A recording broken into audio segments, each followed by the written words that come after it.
Sometimes people ask, what signs can I look for when looking for deer, for moose, for elk?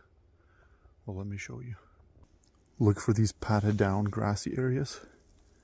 And look what else is here. A big old pile of poop. Another one. Look at all that. Deer poop. See? Right there. Another spot. These are big. Probably moose or elk.